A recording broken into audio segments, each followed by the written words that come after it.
Good morning all of you. मैं Ghanshyam Dhulia, Gurugram degree college चक 5 जलम श्री विजयनगर के इस यूट्यूब चैनल में आपका स्वागत करता हूँ। आज हम BA first year history second आधुनिक विश्व का इतिहास जिसमें कि 1453 से लेकर 1956 तक की घटनाओं की जानकारी दी गई है। इसके अंतर्गत आज का जो हमारा टॉपिक है वह है पुनर्जागरण द्वारा होने वाले परिवर्तन।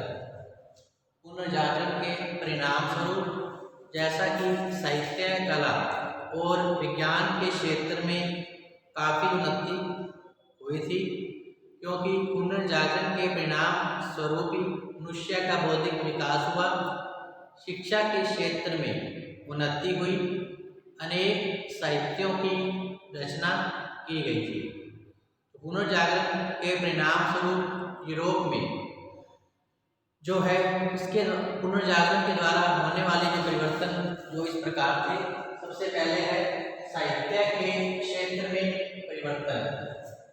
इसके अंतर्गत इटली का साहित्य, इंग्लैंड का साहित्य, फ्रांस का साहित्य, हॉलैंड का साहित्य, जर्मनी का साहित्य और स्पेन का साहित्य आदि साहित्यिक ग्रंथों के बारे में जानकारी प्राप्त करेंगे।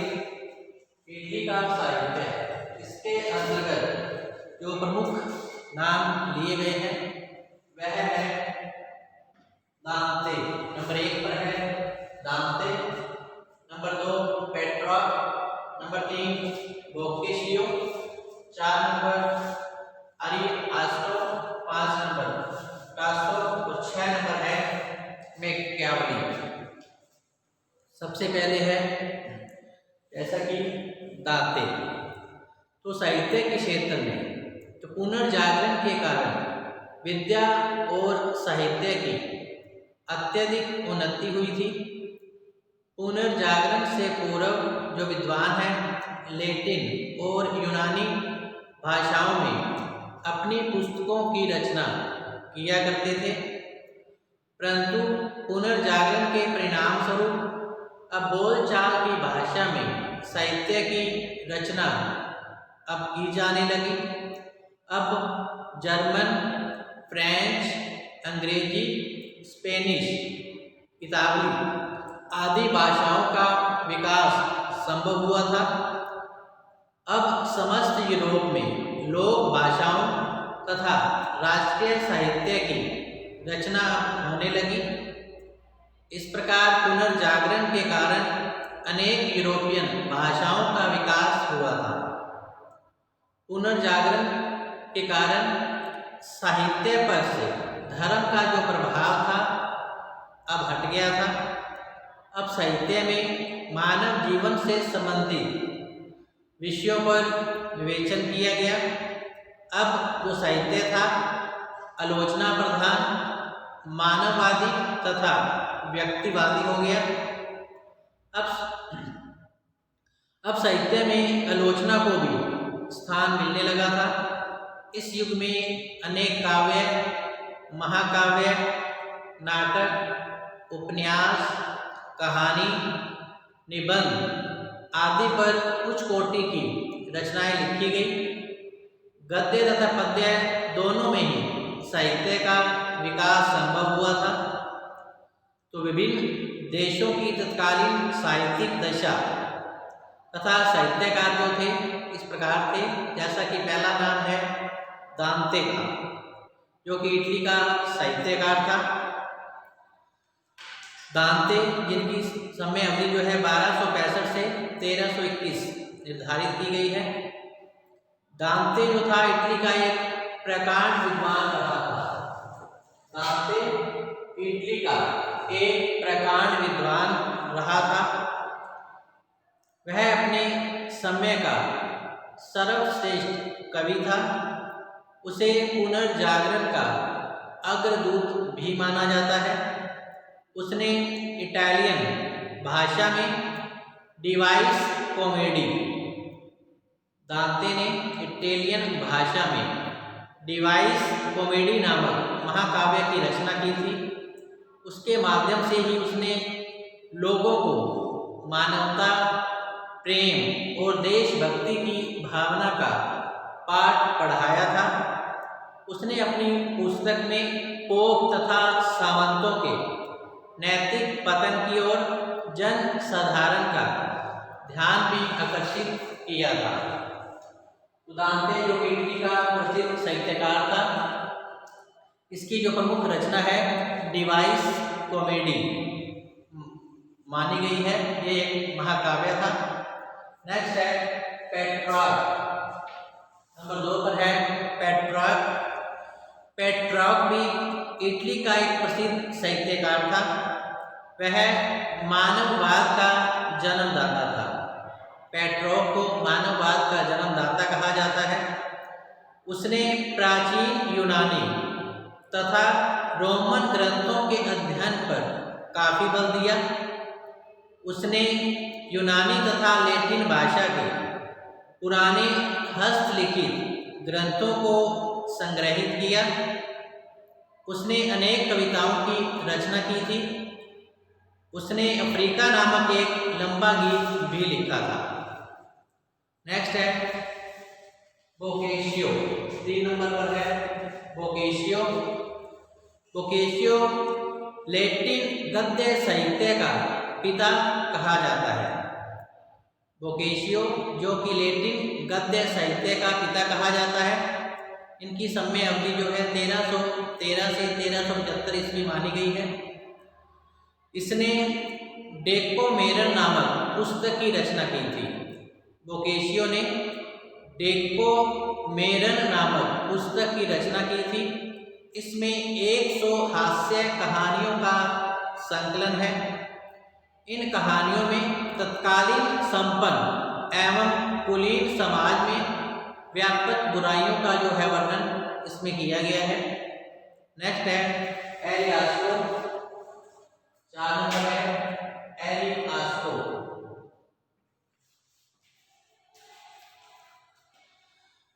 एलियास्टो भी इटली का एक प्रसिद्ध कवि था।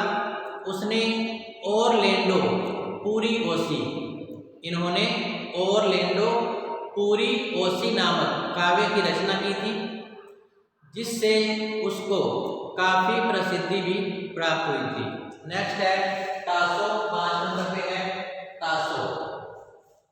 टासो जिनकी समय अवधि 1544 से 1595 ईस्वी निर्धारित की गई है। टासो भी इटली का एक प्रसिद्ध कवि रहा था, जिसने जेरूसलम डिलीवर्ड नामक काव्य ग्रंथ लिखा था। नेक्स्ट है मैकियावेली।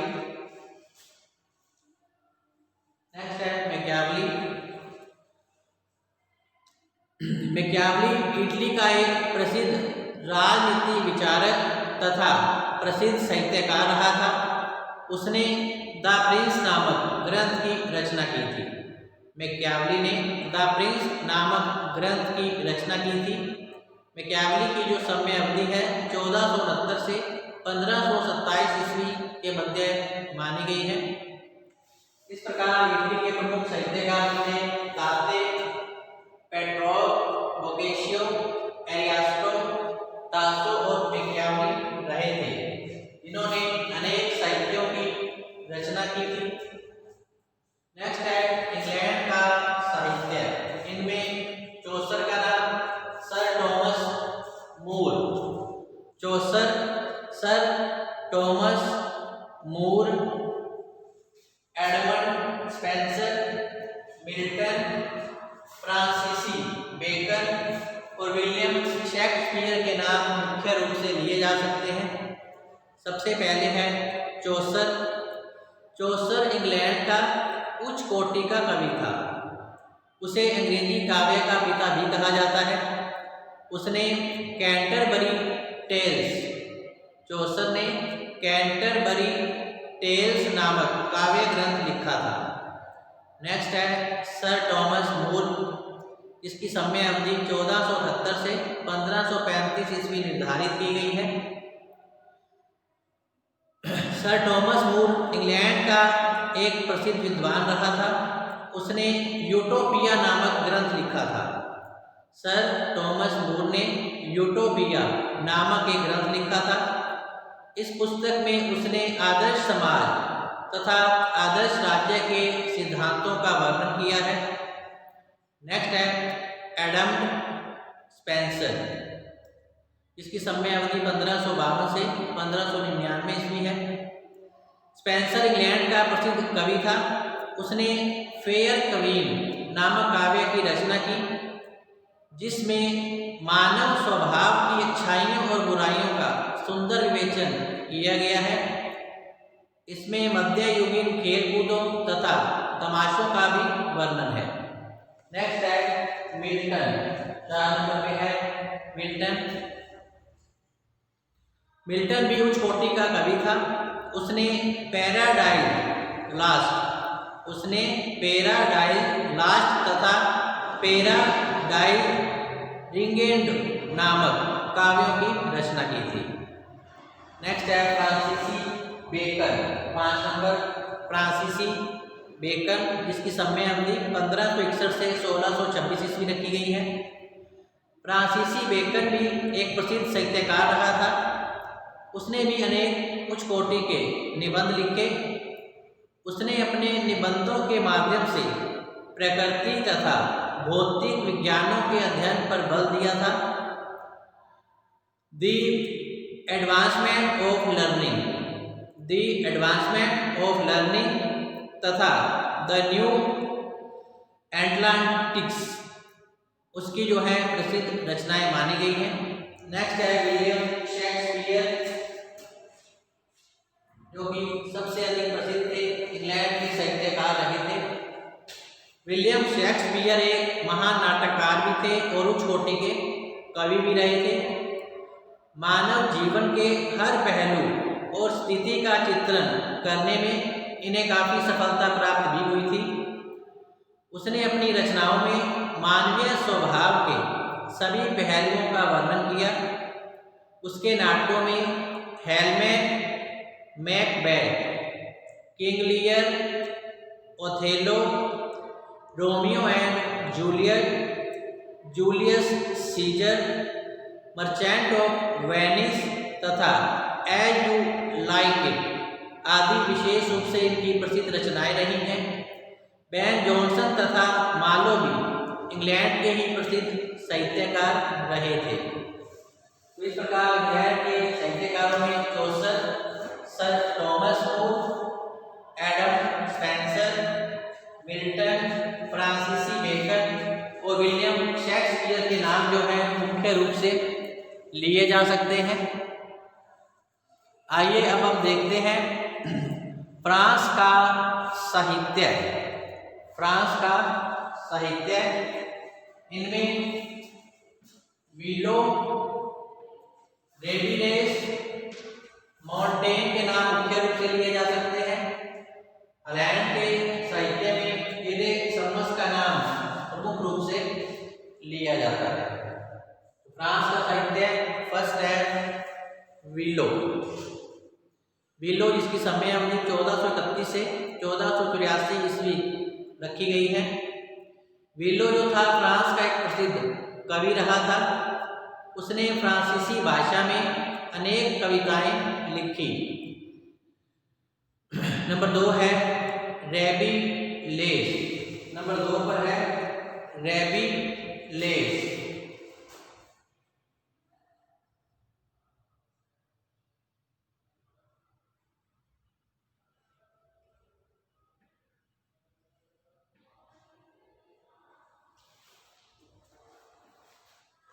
इसकी समय अवधि जो है 1494 से 1553 रखी गई है। रेबिलेस एक अच्छा गद्य लेखक था। उसने गरगनतुआ पेंटेगरुएल नामक पुस्तकों की रचना की थी। उसने धार्मिक कट्टरता, प्राचीन रूढ़ियों एवं अंधविश्वासों पर अनेक कटु व्यंग्य लिखे। रेबिलेस को फ्रांसीसी उपन्यास साहित्य का जन्मदाता भी कहा जाता है। रैबिलेस को फ्रांसीसी उपन्यास साहित्य का जन्मदाता भी कहा जाता है। उसने अपने उपन्यासों के द्वारा मानव के स्वतंत्र चिंतन के महत्व पर प्रकाश डाला था। इन्होंने अपने उपन्यासों के द्वारा मानव के स्वतंत्र चिंतन के महत्व पर प्रकाश डाला था। नेक्स्ट है मोंटेन, जिनकी समय अवधि 1533 से 1592 ईस्वी रखी गई है। मोंटेन ये भी एक प्रसिद्ध निबंध लेखक थे। उसे अपने निबंधों के कारण काफ़ी सफलता भी प्राप्त हुई।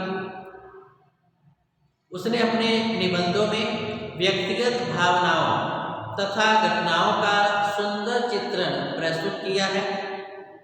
यह निर्भीक प्रकृति का व्यक्ति था और शोषण तथा अत्याचारों के विरुद्ध आवाज़ उठाने में ये तनिक भी संकोच नहीं करता था। तो मोंटेन, जो कि एक प्रसिद्ध निबंध लेखक थे, उसे अपने निबंधों के कारण ही काफ़ी प्रसिद्धि मिली थी। उसने अपने निबंधों में व्यक्तिगत भावनाओं तथा घटनाओं का सुंदर विवेचन प्रस्तुत किया है। यह निर्भीक प्रकृति का व्यक्ति था और शोषण तथा अत्याचारों के विरुद्ध आवाज़ उठाने में ये तनिक भी संकोच नहीं करता था। नेक्स्ट है इसके अतिरिक्त रासीन, मोलियर, लाफोनेंट आदि भी प्रसिद्ध साहित्यकार रहे थे फ्रांस के।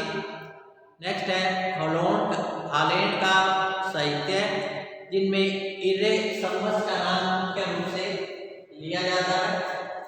इरेसमस, जिनकी जो समय अवधि है 1466 से 1536 ईस्वी निर्धारित की गई है। 1466 से 1536 ईस्वी निर्धारित की गई है। हॉलैंड का प्रसिद्ध विद्वान था इरेसमस। उसने मूर्खता की प्रशंसा नामक पुस्तक की रचना की थी। इरेसमस ने मूर्खता की प्रशंसा नामक पुस्तक की एक रचना की थी, जिसमें कि उसने पादरियों तथा चर्च के भ्रष्टाचार पर कटु व्यंग्य किए थे। मूर्खता की प्रशंसा नामक ग्रंथ में इरेसमस ने पादरियों तथा चर्च के भ्रष्टाचार पर कटु व्यंग्य किए थे तथा तार्किक दृष्टिकोण पर प्रचार किया था। वह अपने समय का यूरोप का एक प्रतिष्ठित विद्वान भी रहा था। नेक्स्ट है जर्मनी का साहित्य। तो पुनर्जागरण के प्रभाव से जर्मन साहित्य का भी काफ़ी विकास हुआ था। जर्मनी में रुडोल्फ एग्रिकोला तथा कोलेट्स नामक साहित्यकारों ने जर्मनी साहित्य के विकास में महत्वपूर्ण योगदान दिया था। रियू कलीन भी एक उच्च कोटि का ही विद्वान था। मार्टिन लूथर ने बाइबल का जर्मन भाषा में अनुवाद किया था। मार्टिन लूथर भी जर्मनी का एक प्रसिद्ध धर्म समाज सुधारक था। तो मार्टिन लूथर ने बाइबल का जर्मन भाषा में अनुवाद किया था। नेक्स्ट है स्पेन का साहित्य।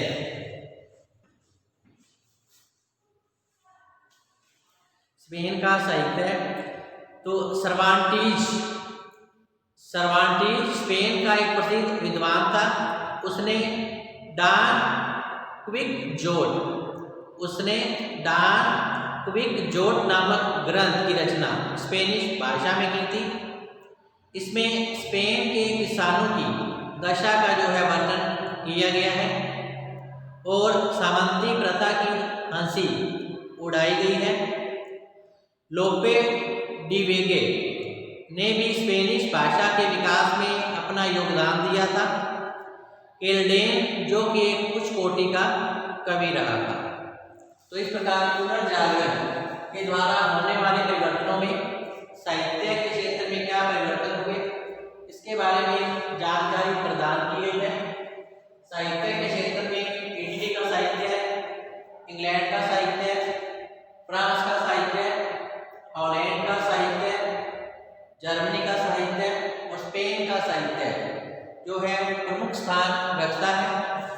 इटली के साहित्यकारों में दांते, पेट्रार्क, बोकेशियो, एरिस्टो, टासो और मैकियावेली का नाम प्रमुख रूप से लिया जाता है। जबकि इंग्लैंड के साहित्यकारों में Chaucer, Sir Thomas More, Adam Spenser, Milton, फ्रांसीसी बेकन और विलियम शेक्सपियर के नाम लिया जा सकता है। जबकि फ्रांस के साहित्यकार के अंतर्गत विलो, रेबियस और मॉन्टेन के नाम मुख्य रूप से लिए जाते हैं। जबकि हॉलैंड का साहित्य, इसमें इरेसमस का नाम प्रमुख रूप से लिया जाता है, जिन्होंने की मूर्खता की प्रशंसा नामक एक ग्रंथ लिखा था और इस ग्रंथ के अंतर्गत उसने पादरियों तथा चर्च के भ्रष्टाचार पर कटु व्यंग्य भी किए थे। इसी प्रकार जर्मनी साहित्य और स्पेन का साहित्य जो है लिखा गया। तो आज का जो हमारा टॉपिक है पुनर्जागरण के परिणाम स्वरूप होने वाले यूरोप में परिवर्तन, साहित्य के क्षेत्र में उन्नति, जो टॉपिक है यही समाप्त होता है। कल हम कला और विज्ञान के क्षेत्र में हुई उन्नति के बारे में जानकारी प्राप्त करेंगे कि किस प्रकार पुनर्जागरण के परिणाम स्वरूप साहित्य के साथ साथ कला और विज्ञान के क्षेत्र में भी उन्नति हुई। तो इसके साथ ही आज का हमारा टॉपिक यही समाप्त होता है। कल हम फिर से हाजिर होंगे नए टॉपिक के साथ। तब तक आप घर पे रहें, सुरक्षित रहें, पढ़ते रहें। Thank you.